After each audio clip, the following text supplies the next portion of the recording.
वैदिक पंचांग दिनांक 1 नवंबर 2025, दिन शनिवार, विक्रम संवत 2082, शक संवत 1947, आयन दक्षिणायन, ऋतु हेमंत ऋतु, मास कार्तिक मास, पक्ष शुक्ल, तिथि दशमी सुबह 9:11 तक, तत्पश्चात एकादशी, नक्षत्र शतभिषा शाम 6:20 तक, तत्पश्चात पूर्व भाद्रपद, योग ध्रुव 2 नवंबर रात्रि 2:10 तक, तत्पश्चात व्याघात, राहु काल सुबह 9:32 से सुबह 10:57 तक, सूर्योदय सुबह 6:42, सूर्यास्त शाम 6:01, दिशा शूल पूर्व दिशा में, व्रत पर्व विवरण, देव उठी प्रबोधिनी एकादशी स्मार्त, भीष्म पंचक व्रत प्रारंभ,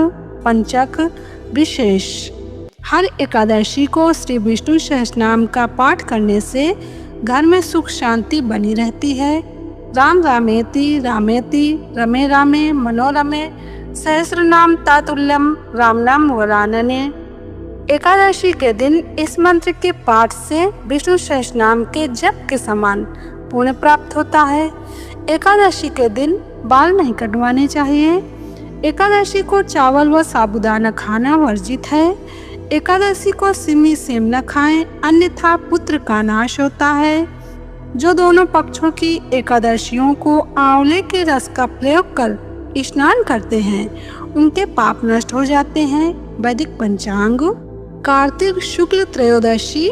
नारद पुराण में वर्णन है कि कार्तिक शुक्ल त्रयोदशी को मनुष्य एक समय भोजन करके व्रत रखे, प्रदोष काल में पुनः स्नान करके मौन और एकाग्रचित्त हो 32 दीपकों की पंक्ति से भगवान शिव जी को आलोकित करें, घी से दीपकों को जलाएं और गंध आदि से भगवान शिव जी की पूजा करें।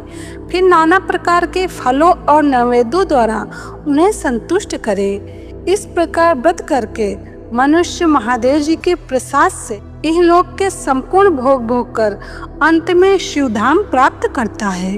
वैदिक पंचांग कार्तिक मास सीदल पुष्पाण्ये यच्छन्ति जनार्दने कार्तिके सकलम वत्स पापम जन्मार्जितम दहेत। पद्म पुराण में वर्णन है।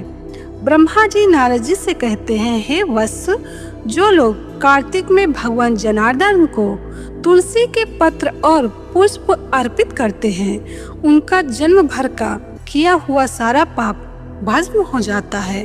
वैदिक पंचांग कार्तिक मास के अंतिम 3 दिन दिलाए महापुण्य पुंज। कार्तिक मास में सभी दिन अगर कोई स्नान न कर पाए तो त्रयोदशी, चतुर्दशी और पूनम, ये 3 दिन सुबह सूर्योदय से पूर्व स्नान कर लेने से पूरे कार्तिक मास के स्नान के पुण्यों की प्राप्ति होती है। इन 3 दिन विष्णु सहस्रनाम पाठ और गीता का पाठ भी अत्यंत प्रभावशाली और पुण्यदायी है। वैदिक पंचांग संपादक अंजनी बहन नीलेश ठक्कर। वैदिक पंचांग प्रकाशित स्थल सूरत शहर गुजरात। वैदिक पंचांग